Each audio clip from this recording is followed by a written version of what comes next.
Muy buenas noches. El Colegio de Ingenieros Civiles les da la más cordial bienvenida a uno más de sus webinars. Antes de presentar al panelista de hoy, recordarles que pueden colocar sus consultas en la pestaña de preguntas y respuestas que se encuentra en la parte inferior de esta pantalla, o bien solicitar que se le active el micrófono. Esta sección de consultas se va a realizar al final del webinar. La grabación de esta charla la podrán encontrar en el canal de YouTube del Colegio de Ingenieros Civiles, al cual les invito a suscribirse. El día de hoy contamos con la valiosa participación del ingeniero Brian Esquivel Mora, quien presenta la charla Concreto Autorreparable, elaborado a partir de la incorporación de polímeros como agentes restauradores. El ingeniero Brian Mora es licenciado en Ingeniería Civil de la Universidad de Costa Rica. Actualmente se encuentra cursando la maestría en Administración y Dirección de Empresas en la Universidad de Costa Rica y además labora como ingeniero civil del Departamento de Desarrollo de Obras, Dirección de Infraestructura Educativa en el Ministerio de Educación Pública. Sin más por agregar, les cedo la palabra al ingeniero Brian Esquivel Mora para dar inicio a esta charla. Muy buenas noches a todos. Primero que nada, agradecerles la presencia de todos ustedes el día de hoy.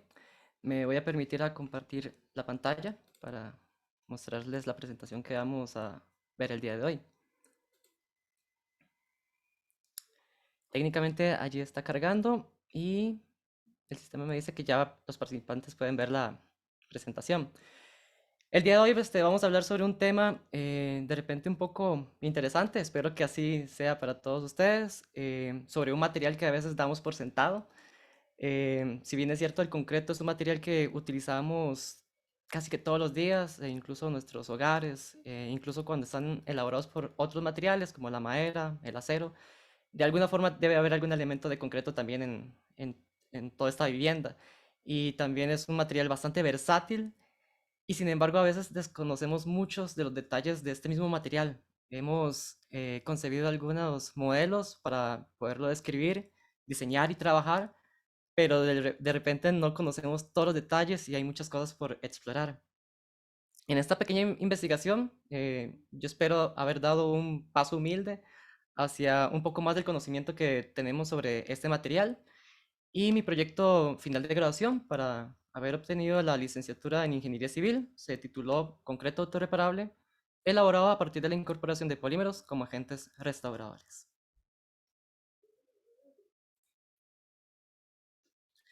El esquema de esta presentación se dividirá bajo los siguientes puntos. Primero que nada, haré una introducción sobre pequeñas definiciones, qué es un concreto autorreparable, variedades de cada uno de estos tipos. Les mostraré también, además, los objetivos de la investigación realizada. Luego hablaremos un poco del estudio de los aditivos, cómo fue que se prepararon, se sintetizaron y se emplearon. Luego hablaremos un poco sobre los resultados experimentales en especímenes de concreto. Finalmente, conclusiones y recomendaciones y al final las fuentes de consulta, algunas fuentes de consulta que utilizamos en esta investigación. Comienzo con esta pequeña frase. El concreto es la roca que fabricamos. Precisamente la dijo Auguste Perret, que fue uno de los primeros arquitectos. De hecho, se le considera el padre del hormigón, dado que fue el primer profesional que utilizó este material no solamente para fines estructurales, sino también para fines estéticos. Entonces se le llama precisamente el padre del concreto, porque precisamente fue el que lo utilizó y esta frase resulta ser muy atinante para esta presentación. Posiblemente todos tengamos alguna noción de lo que es el concreto, sin embargo, que es un concreto autorreparable.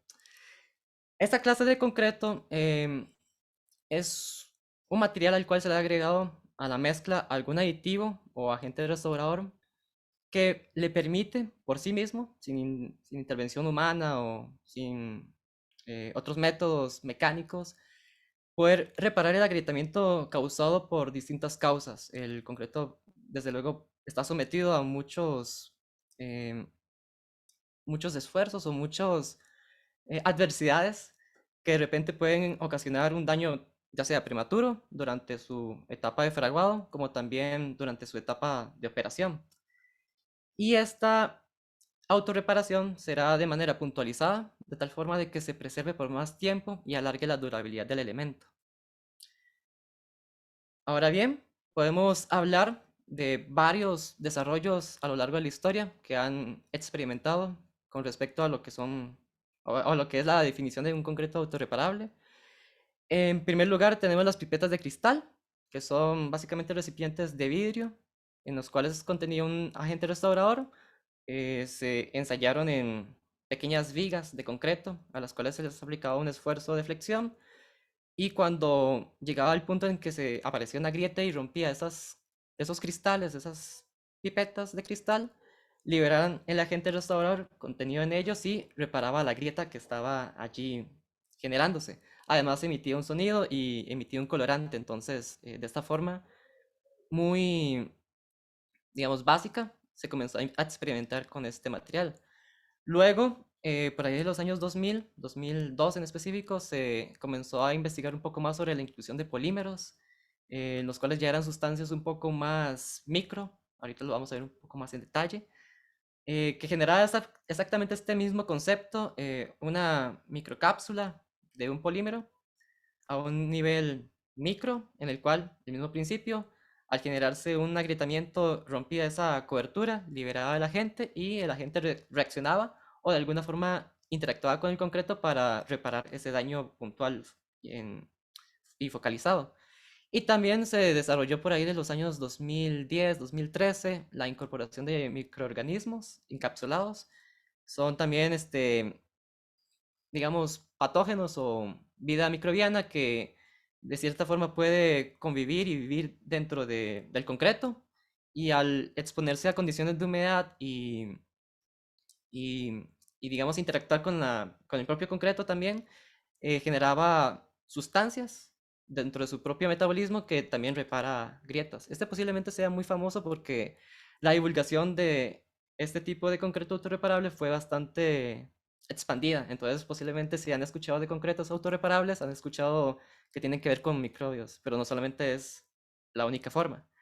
Y también tenemos los compuestos cementicios ingenierizados, que en realidad están más propuestos sobre todo a lo que es la impermeabilización de concreto, pero también tiene básicamente el mismo principio.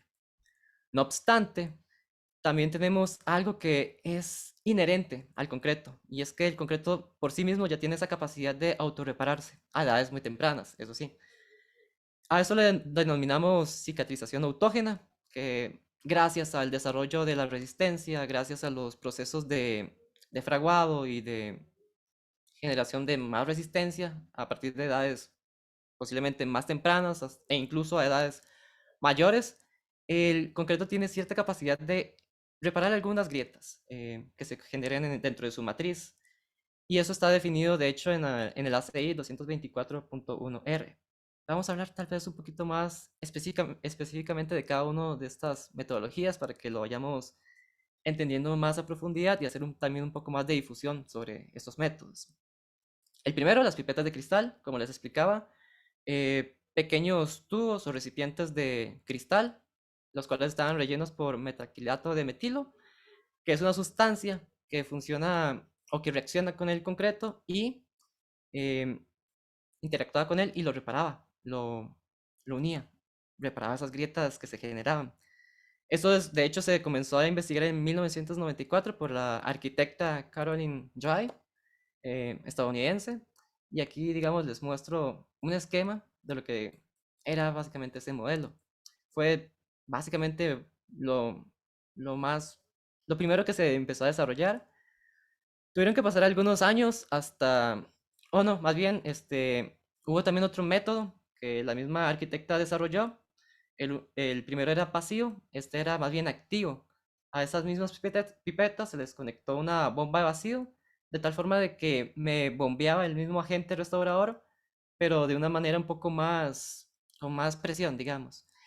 Este método en particular, inyección vascular, yo no lo considero, al menos en mi humilde opinión, como un método autorreparable, porque de repente sí exige de un agente externo que bombee, que además se entere de que hay una grieta generada en el concreto y de repente no es tan autógeno, sino más bien un poco más mecanizado. Evidentemente una metodología así se podría ya de repente experimentar con inteligencia artificial y sensores que miden este tipo de daños dentro del concreto. Puede ser una posibilidad. Si alguien quiere investigar eso, pues está obviamente invitado, ¿por qué no? Ahora bien, la inclusión de polímeros se desarrolló a partir del 2001, a partir de una investigación de White, el cual marcó un antes y un después. En principio, este investigador no experimentó con concreto, sino más bien con resinas epóxicas, pero en particular utilizó una sustancia, diciclopentadieno, que son 10 carbonos, 12 hidrógenos, tiene un nombre un poco peculiar, pero es solamente eso.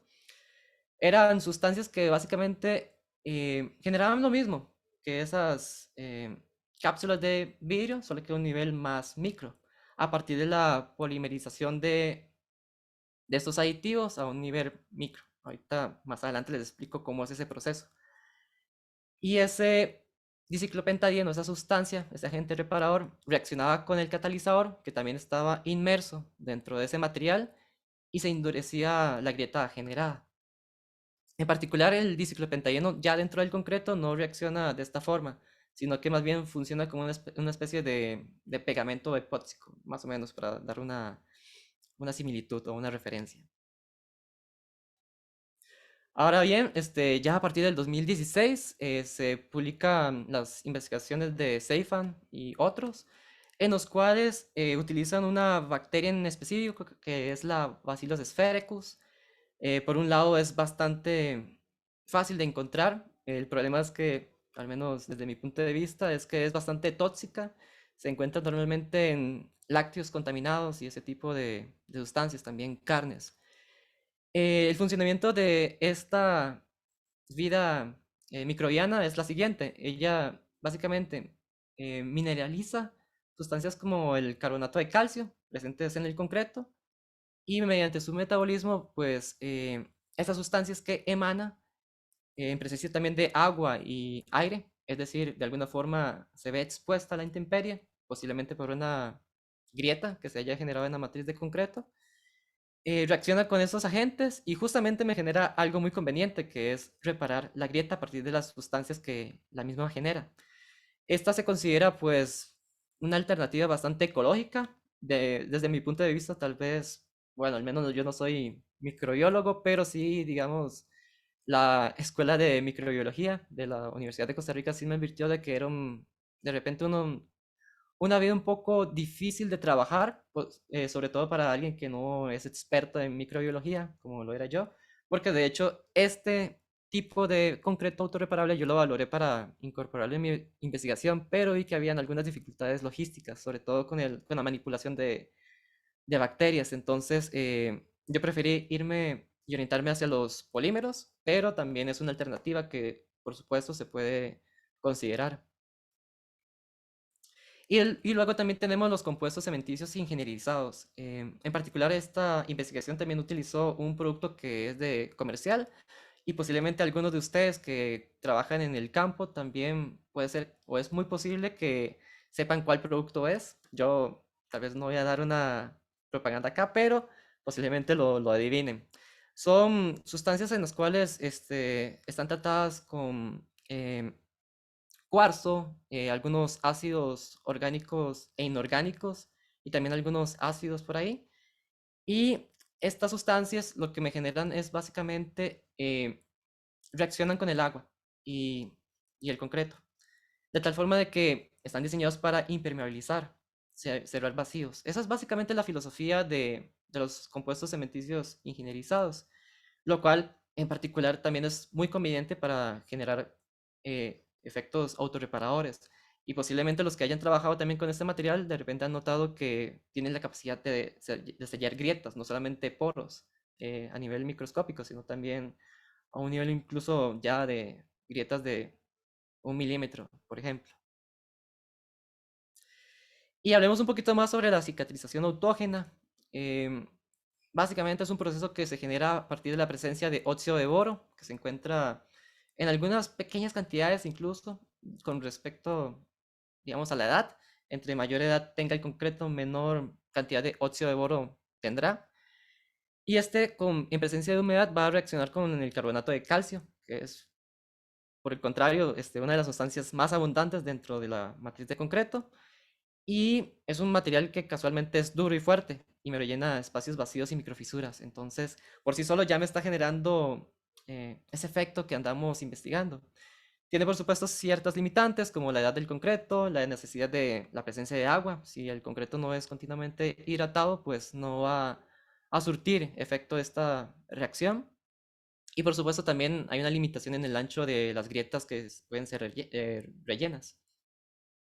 Pero por lo menos ya sabemos que este tipo de fenómeno existe, porque a veces o lo damos por sentado o incluso no lo sabemos. Y en particular, esto lo vamos a tener que tomar en cuenta para obtener resultados netos, porque si de repente yo incorporo un aditivo a un concreto y logro medir la capacidad de autorreparación, tengo que quitarle este efecto, porque si no estaría contando de más un efecto que no le pertenece al aditivo empleado. Entonces, por eso fue importante estudiarlo.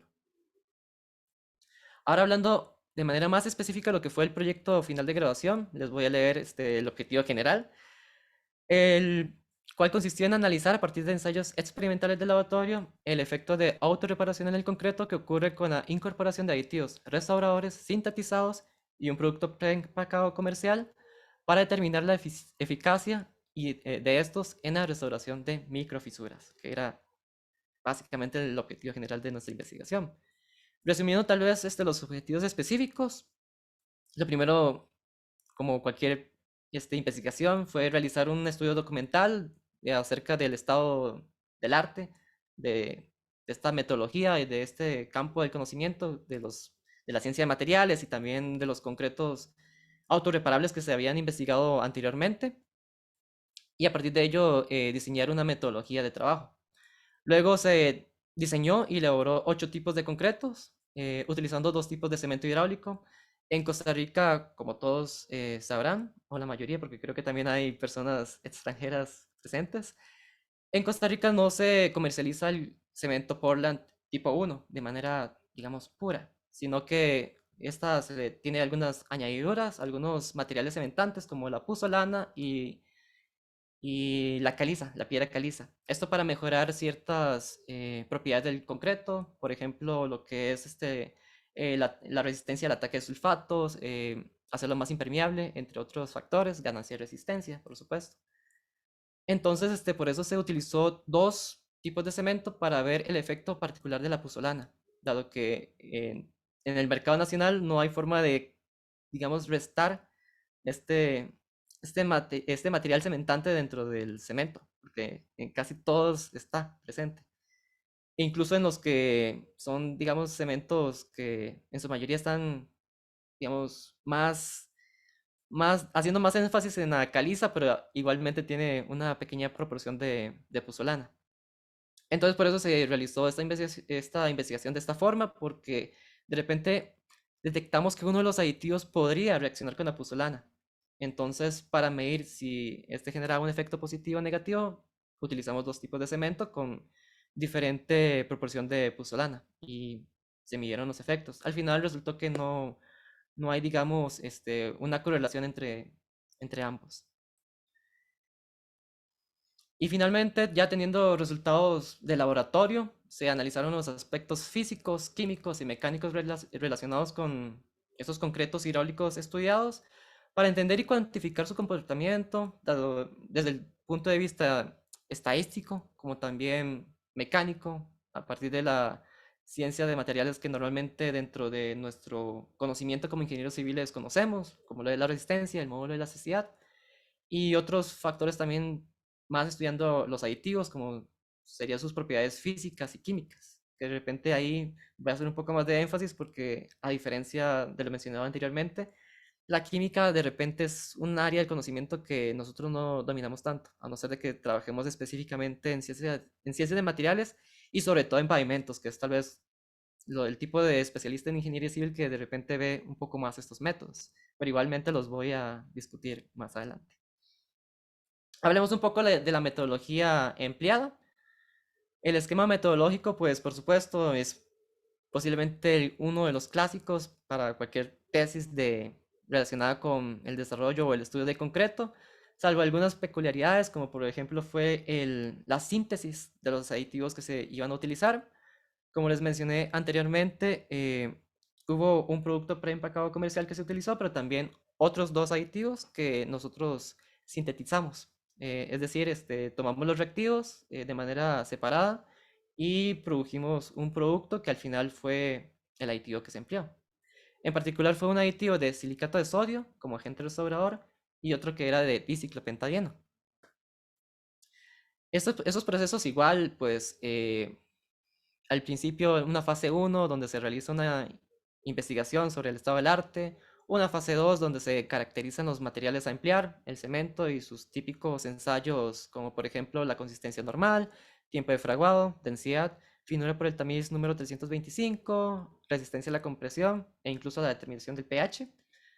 Em, y también a los agregados finos y gruesos se les realizó la típica caracterización de los agregados y cumplía con la granulometría.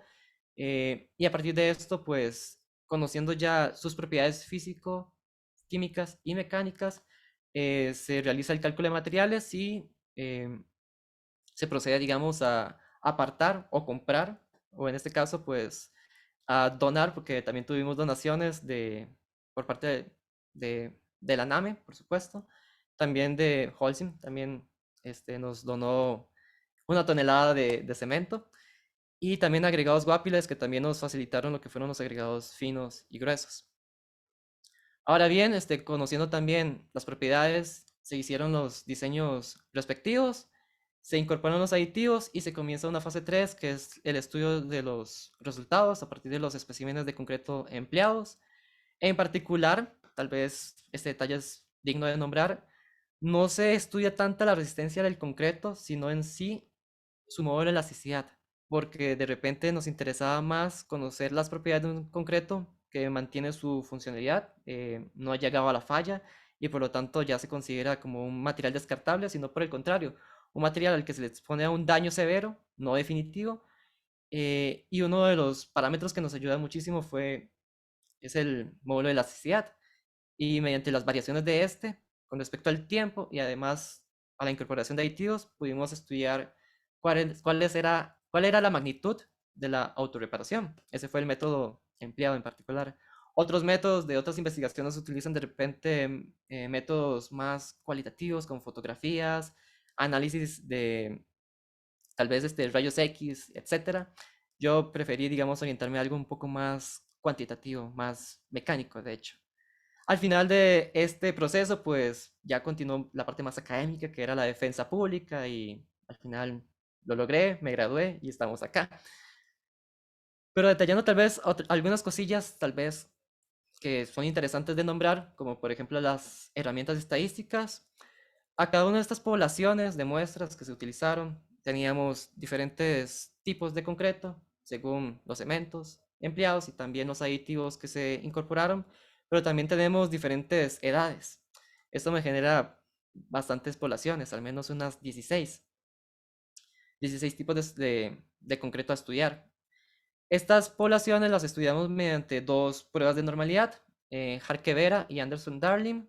Son métodos bastante poderosos cuando se tienen muestras pequeñas, dado que evidentemente no se trabajó con tantas muestras porque son demasiadas poblaciones. Entonces teníamos un número reducido de especímenes, alrededor de 10, entre 3 y 10 más o menos, dependiendo de también había que hacer ensayos de resistencia para determinar de repente cuál era la carga para determinar el módulo de elasticidad, entonces también hubieron pérdidas. Pero eso es parte también del proceso experimental. Para conocer los efectos, si existe alguna variación en los días, porque por ejemplo para un concreto con una edad de 3 días, se ensaya a los 3 días y después se ensayó 48 horas después para conocer cuál era el efecto de autorreparación. Precisamente ese periodo de 48 horas se consideró suficiente, según la bibliografía empleada, para conocer cuáles eran los efectos generados por los aditivos que se emplearon. Entonces, cada una de esas poblaciones y edades de 3, 7, 28 y 54 días corresponde también a un segundo ensayo, 48 horas después, Y para estudiar estas diferencias se utilizó la prueba T de Student variada, porque si utilizáramos una normal, o sea, una prueba T de Student, uno de los principios básicos de estas pruebas es que existe un principio de independencia entre las muestras y aquí no lo estaríamos cumpliendo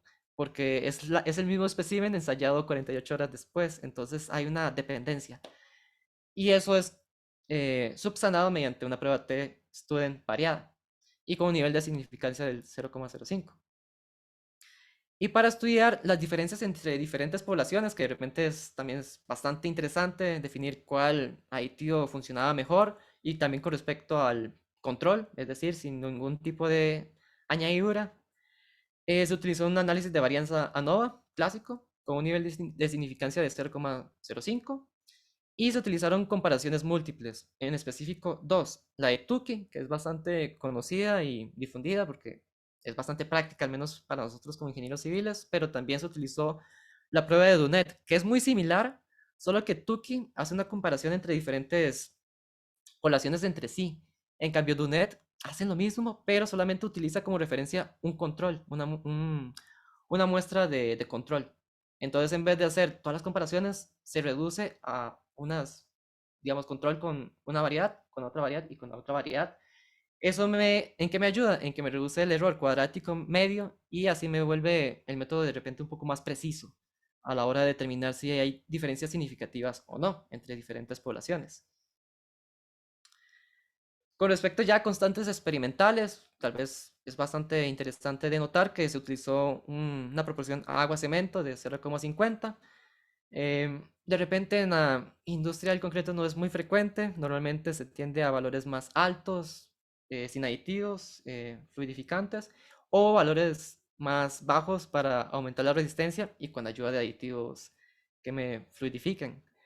En particular, esta proporción agua-cemento de 0,50 nos servía porque era fácil de comparar con otras investigaciones que se habían realizado antes. Entonces se empleó esa en específico. Se utilizó agregado de río, grueso. Digamos, su mineral era particularmente andesita, de 19 milímetros tamaño máximo nominal. También teníamos agregado fino de río también, andesita. También tenía de repente algunas trazas de basaltos y demás. Teníamos dos tipos de cemento, según la legislación costarricense. El primero es concreto cemento mixto, con una cantidad de piedra caliza y pozolana en proporciones de entre 19 y 25% y con un desarrollo normal de resistencia a los 28 días. Y el segundo tipo de cemento que se utilizó fue un cemento modificado con pozolana con una proporción entre 5 y 8% de este material y un poquito de agua. Y una resistencia también, una ganancia de resistencia normal a los 28 días. Disculpe. Ahora bien, también se establecieron diferentes dosificaciones de los aditivos con respecto a la masa del cemento. Para el caso del aditivo de diciclopentadieno, tuvimos una proporción del 0,25, del aditivo de silicato de sodio de un 5%, esto según lo recomendado por una investigación previa, y además el aditivo impermeabilizante comercial, que según el fabricante nos recomendaba como máximo un 1%, entonces se utilizó ese valor. Y se utilizaron especímenes de concreto de 150 milímetros de diámetro por 300 milímetros de altura. Ahora bien, para estudiar estos efectos, se utilizó la metodología que les estaba explicando anteriormente, con edades de ensayo de 3, 7, 28 y 56 días, y mediciones de cada una de estas edades 48 horas después. No se utiliza resistencia, sino el módulo de elasticidad, y el ensayo corresponde a partir de una modificación de la ASTM C469, pero en vez de aplicar un 40% de la carga, aplicamos un 70%. El 70% aquí me genera un daño crítico, pero no definitivo, al básicamente generar que el material llegue a la falla y por lo tanto perder su funcionalidad.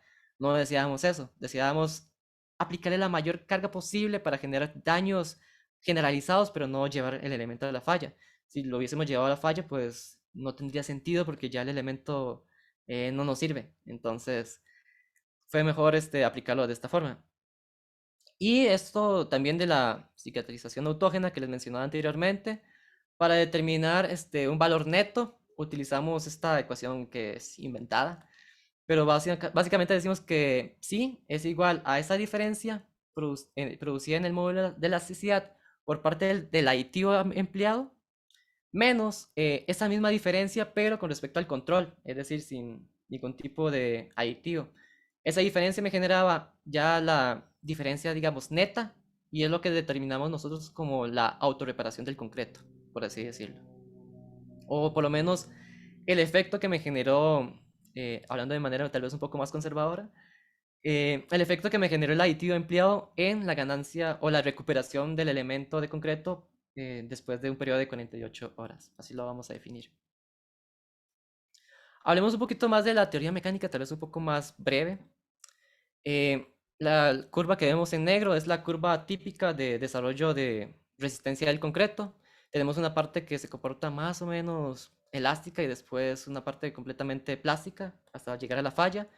Sin embargo, como es un modelo, o más bien no existe un modelo preciso para estudiar esto, de repente dentro de la ingeniería hemos empleado al menos tres métodos para determinar el modelo de elasticidad, que sería la pendiente entre lo que sería el esfuerzo aplicado y la deformación unitaria. Básicamente, o en particular, se utilizó el método de la cuerda. Tomamos dos puntos de referencia, uno a una deformación unitaria de 0,00005 y otra también al 70% de la carga última, que llamaríamos también como el esfuerzo último. ¿Por qué no tomamos el origen? Porque al cargar un elemento de concreto bajo cargas muy bajas, el acomodo de las partículas tiende a ser un poco inestable y a dar como resultado valores un poco difíciles de estudiar porque hay bastante variabilidad y no existe suficiente precisión. Es cuando el elemento está un poco más cargado, cuando ya de repente se estabiliza y es más sencillo de medir. Y además que la norma pues me indica que ese es el punto exacto donde hay que comenzar a realizar la medición. Y con esa pendiente fue la que se estudió, el método de la cuerda fue el que se estudió para ver esa diferencia. Entre más resistente el concreto, esa pendiente se me va a hacer cada vez más vertical. Entonces, midiendo esa diferencia fue lo que utilizamos para ver cuál era ese cambio. En esta imagen podemos ver el aporte que realiza cada uno de los materiales que componen el concreto. Vemos que el agregado es completamente una línea recta. Digamos, la roca es un material bastante frágil, entonces cuando se le aplica un esfuerzo, eh, digamos, falla de manera, casi que de manera rectilínea. La pasta endurecida, es decir, cemento y agua, también se comporta de manera similar, aunque tal vez un poco más elástico. Y el mortero, que es la pasta más agregado fino, llámese arena, ya comprende una curva un poco más, tal vez un poco más frágil que la pasta endurecida, pero también me genera un poquito más de deformación unitaria antes de fallar. Y eso pues de repente es bastante útil porque ya el material nos avisa antes de generar su falla. Y el concreto, por supuesto, sacrifica bastante de lo que sería la resistencia con respecto a estos materiales, pero me da una mayor elasticidad y también una mayor deformación unitaria. Y precisamente es algo bastante útil porque si un concreto va a fallar, nosotros esperaríamos ver alguna manifestación de él para poder tal vez huir de ese sitio o simplemente advertir de que el concreto está llegando a un punto considerable de daño. Ahora bien, hablando un poco más del estudio de los aditivos incorporados a la mezcla, vamos a hablar aquí tal vez un poquito de química, pero vamos a ir tal vez explicándolo poco a poco. El primer agente restaurador es el silicato de sodio. Esta es la fórmula química. Son dos átomos de sodio, un átomo de silicio y tres de oxígeno. Este se presenta bajo un sólido amorfo o en disolución acuosa. En particular, utilizamos disolución acuosa porque es más fácil de trabajar y también de sintetizar a la hora de microencapsularlo. ¿Cómo funciona? Es un proceso bastante interesante porque de repente es un proceso cíclico y un poco vicioso, en el sentido de que este material me reacciona con la polandita, que ya pertenece al concreto, me genera un subproducto, que es el óxido de sodio, y me genera metasilicato de calcio, que es lo que realmente me repara la grieta. Pero ese residuo de óxido, eh, hidróxido de sodio reacciona con otros componentes presentes en el concreto, que es el dióxido de silicio, y me vuelve a generar el aditivo original, que sería el silicato de sodio. Entonces comienza un proceso cíclico en donde cada vez se produce más y más metasilicato de calcio hasta que alguno de los reactivos se agote. Y ese es el funcionamiento de este aditivo en particular. Es algo bastante eficiente, creo yo, porque los subproductos se reutilizan por sí mismos y genera más de la sustancia que de interés. La otra sustancia es el diciclopentadieno, como les explicaba, tiene un nombre bastante extraño y largo, pero simplemente son 10 carbonos, 12 hidrógenos, perdón. Se presenta en estado sólido con un punto de fusión bastante cercano a un 32 grados Celsius y actúa como una resina. Este no reacciona en particular con el concreto, sino que más bien funciona como si fuera un pegamento, muy resistente, dicho sea de paso. Entonces, al liberarse de su microcápsula, ya básicamente funciona como un pegamento y me une la grieta generada o el daño que se habrá ocasionado. Los aditivos fueron microencapsulados mediante un proceso de emulsión inversa, agua y aceite. Esto es básicamente mezclar agua y aceite bajo dos tipos de metodologías, que es un, un agente o una influencia química y una influencia física. La física se las explico de manera sencilla. Básicamente tenemos estos agentes restauradores en un medio que es acuoso, por lo tanto en teoría no se debería mezclar, pero al aplicar una tasa de agitación de 350 revoluciones por minuto, se comienzan a generar pequeñas gotitas y se comienza a dispersar estos materiales en el medio.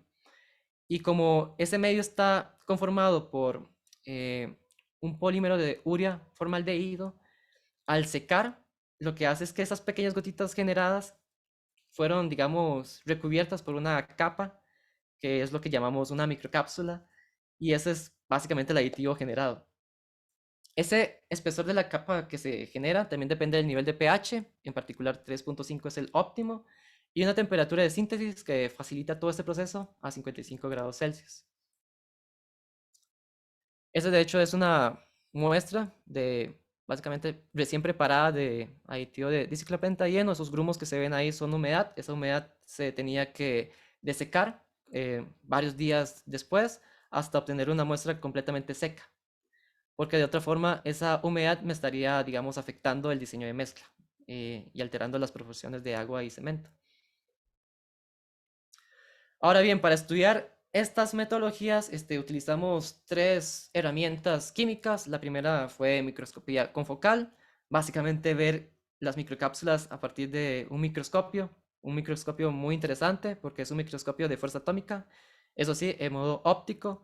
Este me permite que, a diferencia de un microscopio común, donde tengo un foco de mercurio que me ilumina la muestra y lo que yo veo desde el lente es una sombra, aquí funciona lo contrario. Desde una cámara se emite también una luz desde el mismo lente, entonces me ilumina la muestra y en vez de ver una sombra veo el detalle. Y aunque pierdo tal vez un poco de definición a los bordes, también de repente me interesa más en ese sentido ver la textura de la capa generada. Entonces ahorita de hecho vamos a ver algunas fotografías. Se utilizó también el análisis de distribución de partículas por difracción láser, que es básicamente como generar una granulometría del material, pero a nivel micro, no usando tamices, sino esta tecnología, y una espectrofotometría infrarroja con transformada de Fourier para determinar de qué está compuesta esta sustancia. Vamos a verlo un poquito más en detalle. La difracción láser básicamente es un haz de luz monocromática que me ilumina un medio donde la sustancia a estudiar está en dispersión y mediante unos principios como por ejemplo es el lente de Fourier y la teoría de Lorentz-Mean, me permite estudiar que esta difracción a la hora de que la luz impacta esas partículas en suspensión me genera una difracción que se puede medir y por lo tanto se puede correlacionar con el tamaño de las partículas presentes. de tal forma de que me genera una curva granulométrica, por así decirlo, pero de partículas muy pequeñas a nivel micro. En particular, el resultado obtenido por el aditivo de diciclopentadieno, en el cual más o menos vemos que el 50% de ellas, es decir, la mediana, corresponde a partículas por ahí de 70 micrómetros. Vemos que es bastante pequeño. En el caso del silicato de sodio, como incluso teníamos más muestras, alrededor de unos 30 lotes producidos, pudimos incluso generar lo que eran límites de confianza, de tal forma de que si un investigador después o un fabricante quiere fabricar sus propios lotes y comparar con esta investigación, puede pues, determinar si están dentro de esos límites de confianza o no, o si existe también a nivel un poco más industrial diferencias que se puedan estudiar, que por ejemplo un lote se haya salido de ese margen y por lo tanto genera una alarma, porque puede ser que haya algún defecto de la calidad y estudiar esos efectos. Eso es bastante útil desde el punto de vista químico y también pensando ya de una manera un poco más industrial. Ahora, lo que son la espectroscopía infrarroja con transformada de Fourier, es un principio, se los voy a leer rápido y después voy a hacer una analogía un poco distinta para entenderlo, porque también quiero que se lleven estos conceptos consigo. Leyéndolo así de manera muy tediosa, podría sonar como cuando una muestra es sometida a un haz de radiación infrarroja, parte de la energía es absorbida por el material, generando que los enlaces químicos entren en resonancia para que la frecuencia determinada, a una frecuencia determinada, mientras que el resto de la energía es transmitida, y esa energía transmitida es la que podemos medir, y esta es la ecuación de la transformada de Fourier, donde tenemos una ecuación de onda, que básicamente es la luz emitida, más un multiplicado por un transformador y eso me genera una señal que después puedo medir y todo eso. De repente eso no se entiende, entonces vamos a explicarlo tal vez de manera un poco más lúdica. Todos hemos escuchado música y por ejemplo, pues aquí tengo un ukulele y si por ejemplo toco una nota de sol, podemos escuchar ese sonido, no tenemos que o al menos nuestro oído posiblemente haga este proceso, pero nuestro cerebro ya lo interpreta como el sonido de un ukulele haciendo un sol. Pero también de repente puedo tener un piano haciendo esa misma nota. Y es la misma nota, pero se escucha diferente de repente. Eso es porque este ukulele está hecho de madera y por lo tanto el material entra en resonancia a diferente frecuencia. Esas frecuencias en realidad son múltiplos de una frecuencia en particular que se le denomina la frecuencia fundamental. En cambio, el piano también está construido de otra forma y por lo tanto otros materiales y resuena de manera distinta. Ambos están haciendo un sol, pero se comportan de manera que se puede estudiar o se escucha. El cerebro lo interpreta como de manera distinta. Y eso es precisamente el principio que estamos empleando aquí. Estamos emitiendo un haz de luz, que es al final de cuentas una onda, que impacta una muestra, que esa muestra a cierta frecuencia entra en resonancia, pero también entra en resonancia en otras frecuencias particulares y particularmente esos enlaces covalentes que tiene esas moléculas vibran o entran en resonancia a frecuencias determinadas. Entonces, con este estudio podemos determinar de qué está compuesta la materia, o al menos de manera un poco aproximada. Desde luego, eso es bastante complejo. Pero básicamente el principio de Fourier lo que me hace es resumir toda una onda en un solo punto. Si por ejemplo es un seno, que es simplemente una onda periódica y constante, me va a resumir todo eso en un punto. De hecho, este es el principio que utiliza aplicaciones de música como por ejemplo Shazam. Shazam no es que toma y escucha toda una canción y la analiza, sino que en realidad toma este mismo principio, analiza puntos y compara con una base de datos y entre más eficiente sea esta transmisión de datos, más eficiente es la aplicación y así es como funciona. Aquí vemos también diferentes descripciones de lo que sería pues la teoría de Fourier. Y en particular existen ya estudios que han realizado varios investigadores donde han determinado que ciertos enlaces covalentes entran en resonancia a ciertas frecuencias. Viéndolo tal vez de manera lógica y alguien podría decirse que hace Paquita la del barrio aquí. Vamos a imaginar de que la Uria genera una canción. para explicarlo de esta forma. De manera un poco tal vez científica, hay ciertos picos que se muestran acá, que corresponde a enlaces de nitrógeno e hidrógeno a estas frecuencias, o en realidad número de onda. El número de onda es una frecuencia dividido entre la velocidad de la luz para obtener valores un poco más fáciles de manejar, 3200, 3300. Y también esta clase de materiales que ya se saben que tienen enlaces de dobles de carbono y oxígeno, tiene estos picos acá. Al estudiar este material, tanto desde el punto de vista teórico, porque también hay referencias teóricas, como también experimental, medido con esta instrumentación, y de hecho vemos algunas diferencias porque el método experimental es más preciso porque hace más mediciones comparado a ciertos registros que también pueden ser muy antiguos. De hecho, estos registros son de los años 80 y la tecnología ha evolucionado bastante. Lo coloco aquí como referencia, pero también pues es una forma de medir más o menos que hay ciertas similitudes en picos que estoy realmente estudiando, que son los que más conocemos de esta sustancia. Pero vamos a decir que la urea se va a comportar como una canción de Paquita la del barrio. De repente también tenemos el formaldehído, que es otra sustancia, la vamos a llamar Gustavo Cerati.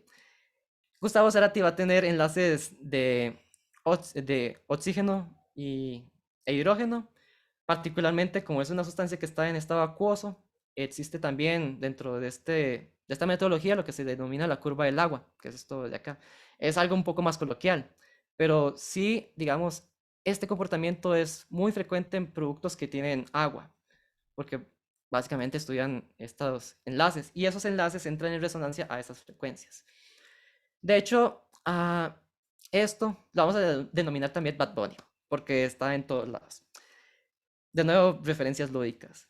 Y también esta sustancia tiene estos enlaces. Ahora bien, el copolímero EMA lo vamos a llamar como Rachmaninoff porque es complejo. El copolímero ERA es un polímero de etil anhídrico maleico. Un poco difícil de pronunciar, entonces lo abreviamos como EMA. Esta sustancia lo que me va a hacer es ayudar a generar la síntesis entre lo que es el formaldehído y la urea. Y básicamente la sustancia que me va a microencapsular esas sustancias que van a reparar el concreto están compuestas de estos materiales. Y así realizamos ciertos estudios, por ejemplo el diciclopentadieno, que es muy difícil de pronunciar, igual que Rimsky-Korsakov, pues también lo vamos a llamar de esta forma. Y el silicato de sodio va a ser Bruce Dickinson, porque tenemos que meter a Iron Maiden de alguna forma. De nuevo, es una sustancia que está en disolución acuosa, entonces vemos esta misma curva del agua. Posiblemente la van a recordar después de esta charla. Posiblemente no recuerden mucho de estas cosas en particular, pero tal vez la referencia de Bad Bunny de repente les llame la atención. Y también esta sustancia que por supuesto tiene sílice y oxígeno. Esperábamos un pico que justamente está aproximadamente a 1060 centímetros a la -1, a ese número de onda. Y efectivamente allí se vio. Ya analizando el aditivo tal cual, con toda esta mezcla ya sintetizado, vemos que tiene este comportamiento. Aquí vemos, por ejemplo, una zona que es precisamente muy similar a lo que sería el diciclopentadieno por sí solo, que sería la sustancia que está microencapsulada. Pero también vemos otros picos que corresponden a la urea, al formaldehído y a otras sustancias empleadas. Entonces sí, esa sustancia generada tiene diciclopentadieno, sin embargo, también tenemos otras sustancias y también esos picos que habíamos visto anteriormente en el diciclopentadieno están un poco atenuados. Eso de alguna forma nos está diciendo que el material está siendo como enmascarado. Es justamente lo que estábamos buscando, que era como microencapsularlo, protegerlo de la intemperie y que este interactúe con el concreto en el momento adecuado. Y eso es básicamente la metodología de estudio de esto. De manera un poco más esquemática, pues les facilito la visión y caracterizamos cada una de estas regiones. Es como si estuviese sonando Paquita la del barrio, como si estuviese sonando Cerati, esta curva del agua, que es Bad Bunny, y así. Haciendo esas referencias, solo que de manera un poco más rigurosa, fue que determinamos estas zonas de influencia y también caracterizamos de qué estaba compuesto el material que estábamos midiendo. Y efectivamente hay bastantes similitudes entre cada una de esas sustancias por separado y el producto generado. Esa es la metodología empleada. Con respecto al aditivo de silicato de sodio, tenemos un comportamiento similar en algunas regiones, pero también distintas. Y además de esto, ¿qué me serviría, por ejemplo? Aquí vemos la curva del agua, que al ser un aditivo que está en estado acuosa, se espera que haya una presencia de agua. Sin embargo, también podemos medir si ese pico es tal vez muy atenuado o muy pronunciado, medir si de repente ese aditivo producido tiene exceso de agua. Entonces, por ahí podemos hacer un poco de control de calidad y medir que tal vez este lote tiene más agua, hay que desecarlo un poco más hasta que tenga niveles un poco más aceptables y eventualmente producirlo o utilizarlo en sus valores óptimos y con la menor cantidad de humedad externa posible. Finalmente, la microscopía confocal no tiene mucho misterio, pero prefiero mostrarles tal vez las imágenes, las cuales fueron estas. En el caso del diciclopentadieno, obtuvimos microcápsulas bastante redonditas, parecen planetas.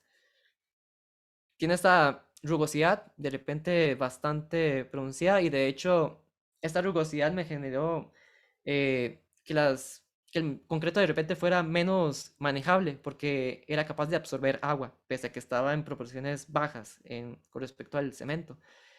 Es algo interesante de notar porque de repente hay que considerar ahora que para incorporar este aditivo, de repente también tendré que utilizar aditivos fluidificantes para hacerlo un poco más trabajable y mantener esa resistencia que teníamos diseñada al principio. Y también vamos a ver que de repente pueden haber diferencias en ese sentido. Las microcápsulas de silicato de sodio fueron un poco más irregulares, pero también se logra ver que están microencapsuladas. ¿Y cómo lo notamos? Porque esos materiales, aparte, por sí solos lucen de esta forma. Se ven más cristalinos, se ven, digamos, más brillantes, transparentes incluso. Entonces, una diferencia entre estos productos sin microencapsular y esto, ya podemos ver incluso de manera cualitativa que está microencapsulado y que no estamos produciendo un material ahí que de repente se lavó durante el proceso de síntesis o ocurrió algún tipo de efecto. Hablando un poco más sobre el material aditivo por cristalización, es un producto comercial tratado con cuarzo, compuestos derivados de ácidos inorgánicos y ácidos orgánicos débiles. Y por supuesto es una propuesta comercial. Hablando un poco más ahora sobre los resultados obtenidos, que tal vez voy a hacer un poco menos de énfasis porque quería hacer tal vez un poco más de difusión en otras cosas o otros aspectos de esta investigación, pero también sirve ver qué tan efectivo es, por supuesto. Les muestro tal vez el lote con el cual hubieron mayores diferencias para fines ilustrativos. Vemos que, por ejemplo, este lote hubieron varias diferencias y logramos determinar que fue que durante la medición el aro medidor de la deformación unitaria se desacopló y no lo logramos detectar en el momento. Sin embargo, ya mediante un análisis estadístico de valores atípicos, logramos ver que efectivamente había una diferencia abismal entre una medición y la otra y que además una de ellas no correspondían con respecto a las otras. Entonces, por ejemplo, ese, esta muestra fue descartada del análisis y así ese tipo de estudio me permite concentrar la información bajo parámetros que yo puedo estudiar desde el punto de vista estadístico para cribar aquellas muestras defectuosas y así poder realizar un estudio un poco más concentrado. Si bien es cierto, perdiendo algunas muestras y así también representatividad, que esa poca representatividad que pueda obtener al final, pues sea realmente más certera con respecto a incluir datos que tal vez están disparados o son muy variables. Sin embargo, durante toda la investigación de todos los especímenes realizados, solamente fue necesario eliminar 9 muestras, lo cual es bastante satisfactorio considerando que fueron 320 especímenes de concreto. Hablando ya de algunas variaciones, esos son los resultados del concreto sin ningún tipo de añadidura. Vemos que, por ejemplo, para edades tempranas de 3, sobre todo 3, 7 días, vemos porcentajes altos, un 15% de crecimiento del módulo de elasticidad. Lo esperaríamos, por supuesto, porque también el concreto se está desarrollando de manera bastante em, efervescente, pero también es un, de repente es un parámetro que hay que considerar para el resto del estudio, porque un 15% se ve ya de por sí considerable con respecto a otras edades donde incluso a 56 días no hay forma, o sea, el concreto trata de recuperarse, pero ya es un concreto un poco más envejecido y por lo tanto esa capacidad es un poco menor. Entonces no es, tampoco es que signifique que se haya autorreparado un menos 6,54%, sino que del daño generado, él pudo haberse recuperado ese porcentaje, pero igualmente no llegó a llegar a su estado original en ese periodo de tiempo. Eso es muy interesante de analizar porque ya sin aditivos ya estamos viendo que el concreto tiene ciertas propiedades para aumentar por lo menos su resistencia. Eso desde luego lo sabemos desde la teoría por el proceso de ganancia de resistencia, pero también es algo que hay que medir en esta clase de investigaciones. Le muestro ahora los resultados con los aditivos. Los abreviamos de la siguiente forma. Control, aditivos concretos sin ningún tipo de añadidura. PE, lo vamos a llamar como el aditivo eh, comercial. Ahí posiblemente le estoy dando un poco más de pistas sobre cuál es.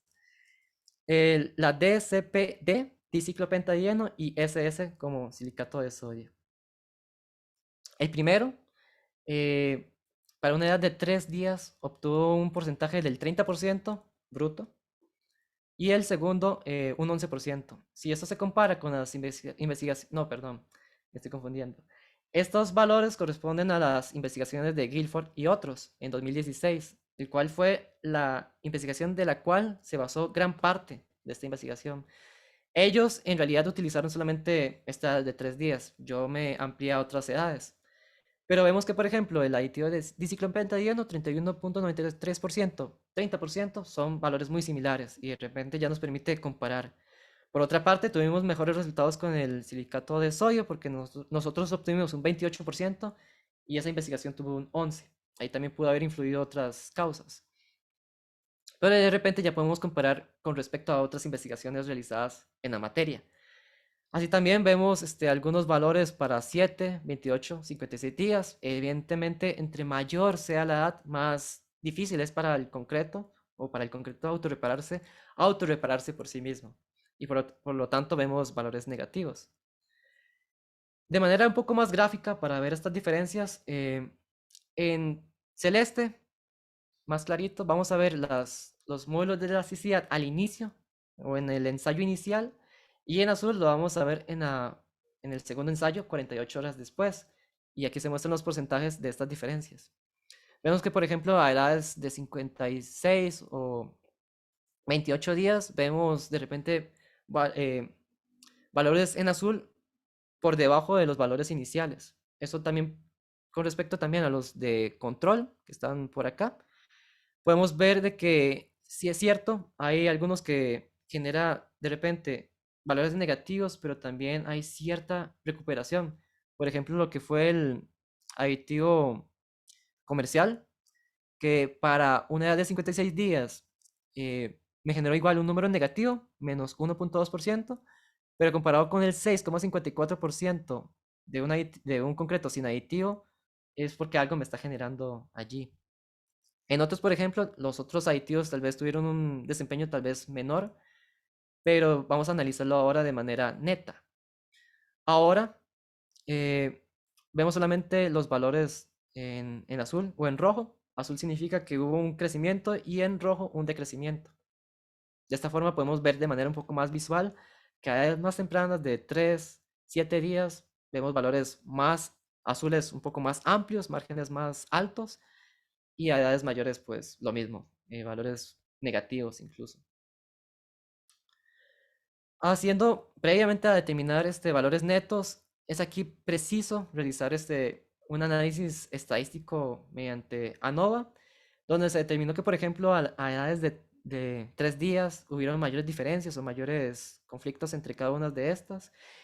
El que más nos interesa es DUNET porque vemos de repente que el aditivo de diciclopentadieno me genera una diferencia con respecto al control que en términos estadísticos es por encima, en el sentido de que es estadísticamente distinto. Los otros también generan diferencias, pero este en particular genera tantas diferencias que ya el método determina de que son cosas completamente distintas.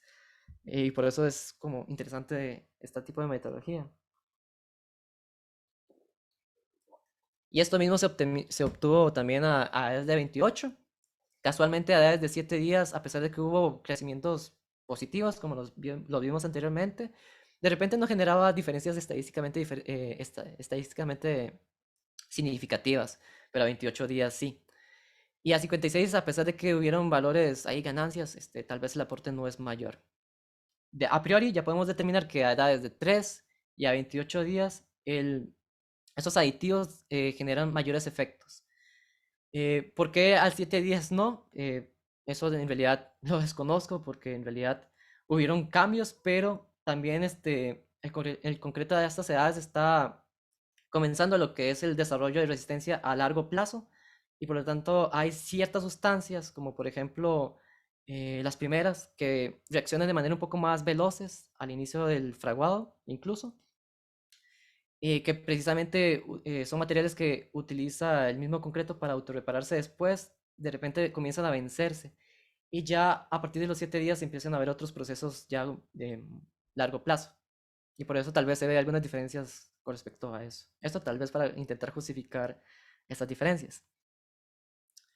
Ahora viendo los productos de manera neta, vemos por ejemplo que el aditivo eh, comercial presenta un valor negativo a los 3 días, no pasa nada, es reducido, es menos 0,75%, es decir, que pudo haber habido una autorreparación, pero muy ligera o incluso, como también son muestras distintas, donde también varían muchas cosas, de repente esa diferencia que no fue estadísticamente significativa, me da un valor negativo. Eso se puede estudiar de esa forma. Pero los aditivos que generaron de repente mayores resultados fue los sintetizados de ciclopentadieno, un 16% neto, es decir, ya quitándole todos los efectos de ganancia natural del concreto. Y para el silicato de sodio tuvimos también un 13%, lo cual son valores relativamente altos. Vemos también que a niveles de 56 días para un tipo específico de cemento, que es el que llamamos también como industrial, porque se utiliza para diseño de tratamiento de aguas residuales, tanques sépticos en específico y presas hidráulicas. Tiene este comportamiento, de repente el diciclopentadieno no logró autorrepararse de manera eficiente. Puede deberse a dos cosas, que también la resistencia al concreto de estos especímenes en particular hayan sido reducidos, pero también de que a esta edad simplemente el material no funciona tan bien. Y otra cosa, también podemos ver o también correlacionar de que entre más alta sea la resistencia de un concreto, de repente es más difícil para el aditivo autorrepararlo porque la resistencia supera sus propias capacidades. De hecho, eso es una recomendación de esta investigación, estudiar más los efectos propios o la resistencia propia del material, porque si se ve como que a edades o a resistencias más bien muy altas, de repente pierde eficacia estos métodos. Posiblemente haya que optimizarlos para ya sea mayor cantidad o incluso utilizar otros productos para compensar daños a largo plazo, porque ya a largo plazo la resistencia es mayor y al aditivo le cuesta un poquito más eh, llevar los resultados originales o llevar la matriz del concreto a su estado original. Entonces, también son resultados que a pesar de que no sean tan positivos desde el punto de vista de que tal vez queríamos que los aditivos tuvieran siempre resultados positivos, de repente también nos permite observar esas deficiencias que tiene esta metodología. Como conclusiones y recomendaciones para ir cerrando, pues se observan ciertas cosas que, por ejemplo, el aditivo impermeabilizante por cristalización comercial tiende a fluidificar las mezclas y por lo tanto hacerlas un poco más trabajables. Eso también es algo digno de valorar. Por supuesto, un material comercial posiblemente incorporó ese diseño y no lo contrario como se vio en los otros aditivos que más bien tendía a reducirle trabajabilidad.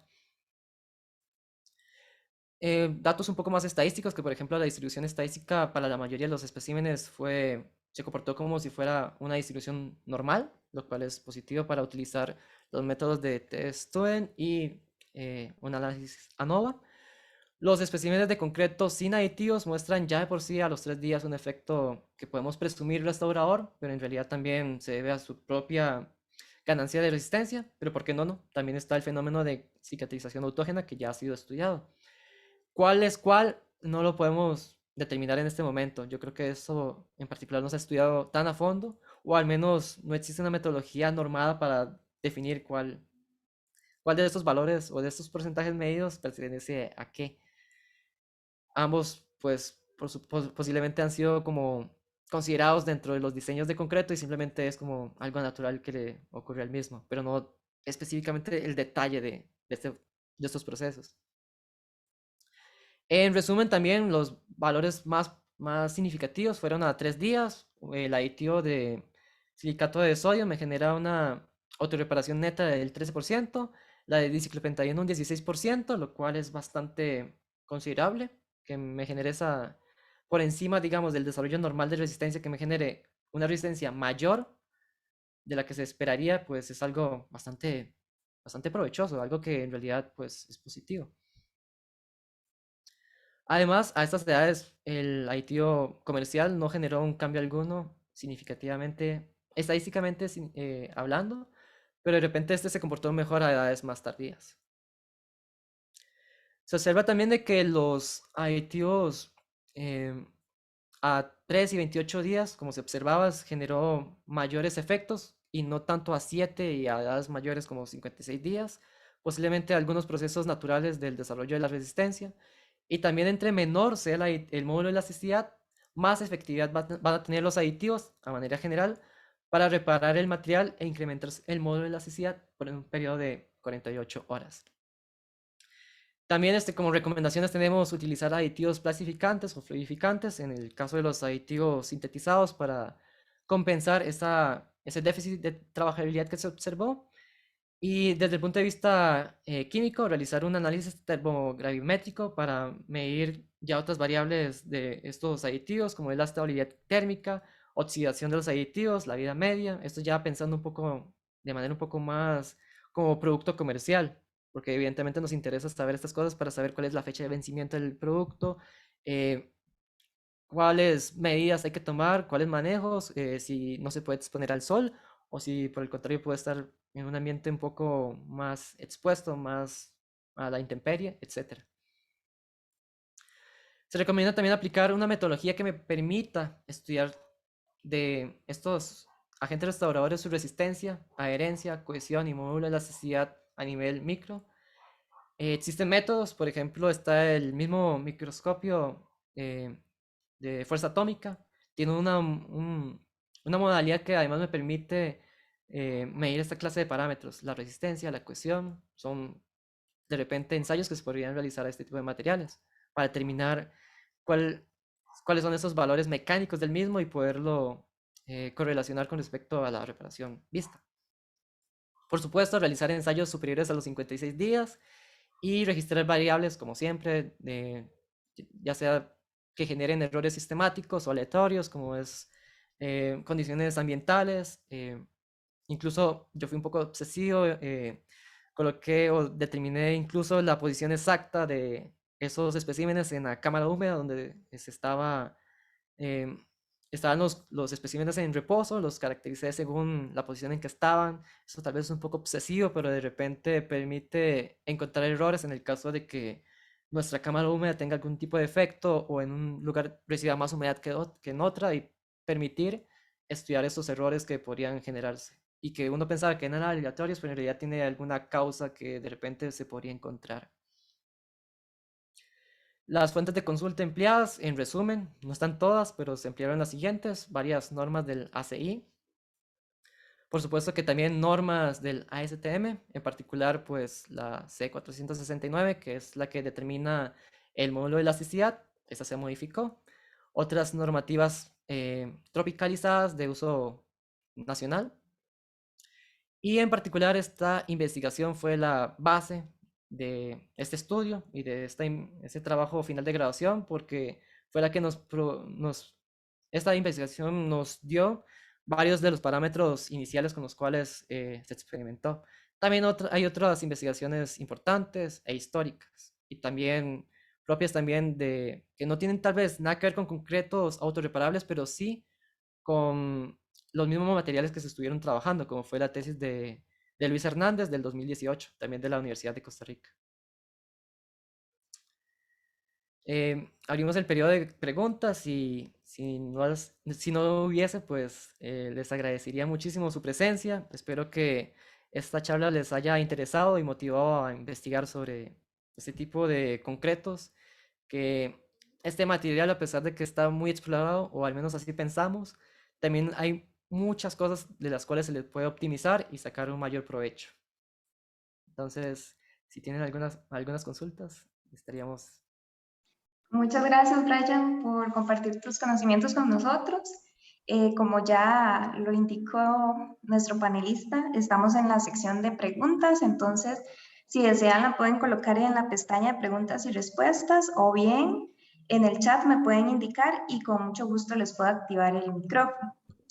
Mientras damos unos minutitos para ver si hay consultas, les quiero comentar que al final vamos a tener una pequeña encuesta, entonces le agradecemos que la puedan completar.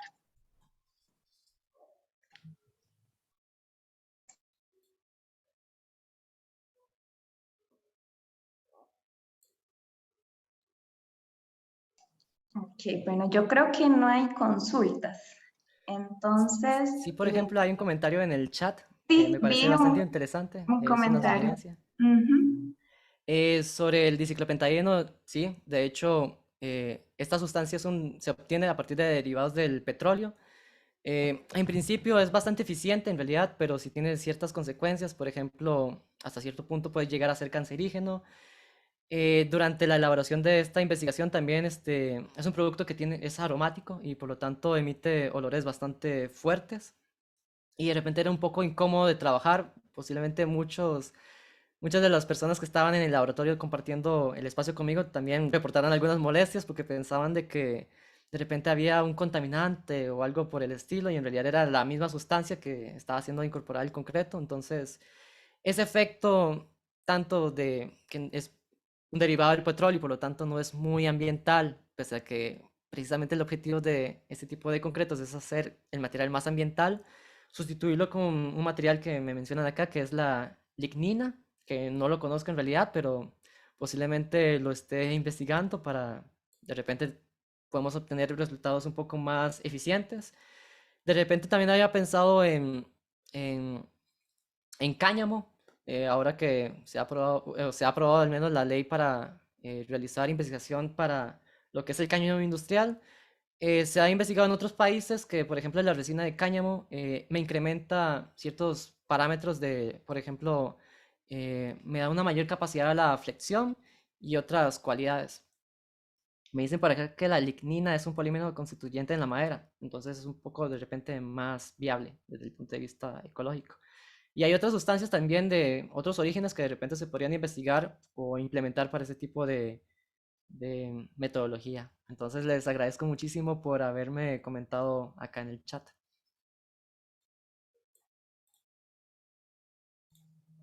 Ok, muy bien. Yo creo que así ya concluimos esta charla. Entonces, reitero mi agradecimiento a nuestro panelista de hoy y a todas las personas que se conectaron. Les dejo por acá la encuesta, así que muchísimas gracias a todos y buenas noches. Buenas noches.